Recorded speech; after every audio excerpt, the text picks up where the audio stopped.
Hello students, I am taking English first of class 4th। Lesson 2 करवा रही हूँ आज मैं, क्लीनिंग द हाउस। आपको पता है घर की सफाई कैसे रखते हैं, घर को हम साफ़ सुथरा, अपने एनवायरनमेंट को साफ़ सुथरा कैसे रखेंगे, ये देखना है। ठीक है, क्लीनिंग द हाउस मीन्स घर की सफाई। फर्स्ट ऑफ ऑल मैं इसके वर्ड मीनिंग है आपको जो इसी चैप्टर के अंदर से हैं वो मैं आपको लिखवा देती हूँ। जैसे ये वर्ड मीनिंग, डस्टिंग मीन्स होता है, डस्टिंग आप घर पे भी करते होगे। डस्टिंग मीन्स होता है सफाई। इसके बाद फेल, फेल मीन्स नीचे गिरना।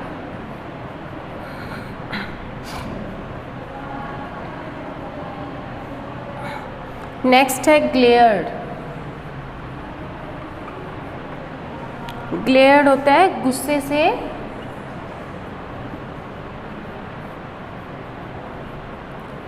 देखना। मेड सहायिका, मेड मीन्स सहायिका।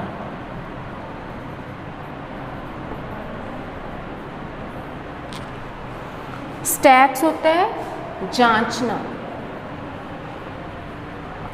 जैसे अरेंज करना उसको स्टेक्स ही बोलते हैं। अरेंजेस जैसे सेट करके लिखना ना, जैसे आप प्लेट्स हैं उनको सेट करते हैं बर्तन स्टैंड में, उसको बोलते हैं स्टैक्स।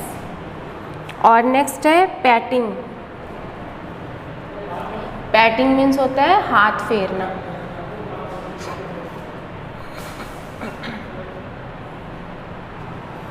और नेक्स्ट है ब्रस्ट्स, BURSTS। ब्रस्ट मीन्स होता है जैसे फटना या विस्फोट होना, इसको बोलते हैं ब्रस्ट। ये सभी वर्ड्स आपके इसमें लेसन में यूज़ होंगे। अब मैं आपको इस लेसन की हिंदी बता रही हूँ। इसमें 3 कैरेक्टर्स हैं। एक तो है 9 ईयर ओल्ड बच्चा जो है, जिसका नाम है मनीष, और उसकी मदर हैं, वो उससे क्या बात करती हैं ये इस लेसन में पढ़ेंगे। और एक इनके नेबर हैं जिनका जो है मिस्टर शर्मा, जो इनके पड़ोसी हैं। नेबर मीन्स होता है पड़ोसी। तो इसकी मदर क्या कहती हैं, Manish is helping his mother in the kitchen. Manish क्या करता है, एक बच्चा है 9 ईयर ओल्ड, ये अपनी मम्मी की किचन में हेल्प करता है। कैसे हेल्प करता है, see this, there that's the last of the breakfast dishes, Manish will you arrange them in the rack please. उसकी मम्मा बोलती है उसको, मदर बोलती है कि मनीष क्या ये तुम जो प्लेट्स हैं वॉश की हुई, जैसे ब्रेकफास्ट फिनिश होने के बाद प्लेट साफ़ करके, उसकी मम्मी कहती है इसको रैक्स में सेट कर दो, अरेंज कर दो। फिर वो प्लेट सारी सेट कर देता है, अरेंज कर देता है। Let me see you have been such a help dear with the maid on leave and friends coming to lunch. उसकी मम्मी कहते हैं कि आप हमारे घर पे फ्रेंड्स खाने पे आ रहे हैं और आपको मेरे साथ हेल्प करनी है क्योंकि मेड आज छुट्टी पे है। मेड मीन्स होता है सहायिका या helper. I wouldn't have know what to do now, there is dusting and the salad and much more to do. उसकी मम्मी कहती है कि बहुत सारा वर्क पड़ा है, सलाद भी कट करना है और डस्टिंग भी करनी है। इसलिए मनीष कहता है कि क्या मैं डस्टिंग कर दूँ, तो उसकी मम्मी कहती है नहीं आपका हाथ नहीं जाएगा क्योंकि थोड़ी ऊंचाई पर शोकेस वगैरह पड़े हुए हैं, वो मैं कर लूँगी। आप सैलेड को कट करके रख दो, पहले सैलेड को वॉश करो और उसके बाद उसके स्लाइस उतारो, जैसे छिलके उतारते हैं वो उतार कर, और आप उसको वॉश करके फिर कट कर दो उसका। तो मनीष कहता है कि ओके मम्मा, वो उसकी बात मान लेते हैं और वो उनको कट करके तैयार करके सलाद को रख देता है। फिर जो भी गार्बेज होता है या छिलके होते हैं वो सारे डस्टबिन में डाल देता है। इससे डस्टबिन क्या होता है, भर जाता है। और उसकी मम्मा कहती है कि आप ये डस्टबिन का सारा जो गार्बेज है इसको आप नीचे जाओ, स्टेयर से उतर कर, स्टेयर्स मीन्स होता है सीढ़ियाँ, नीचे जाओ और जो बड़ा सा डस्टबिन है उसके अंदर डाल के आओ। एक भी छिलका बाहर नहीं गिरना चाहिए, आसपास सड़क पर भी नहीं बिखरना चाहिए। फिर वो डस्टबिन ले जाता है और उसकी मम्मी इतनी देर में खाना बनाना स्टार्ट कर देती है।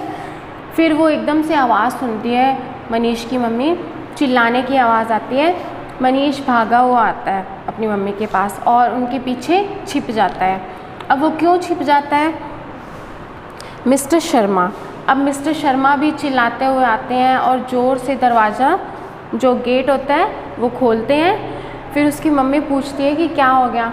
फिर जो मनीष होता है वो उनको बताता है कि मैंने कार्टून देखना था, इसी चक्कर में मैंने जल्दी से बालकनी में वो डस्टबिन, मैं नीचे स्टेयर से नहीं गया, डस्टबिन बालकनी में लेकर और ऊपर से ही नीचे सारे छिलके फेंक दिए। और वो छिलके किस पे गिरते हैं? मिस्टर शर्मा पर।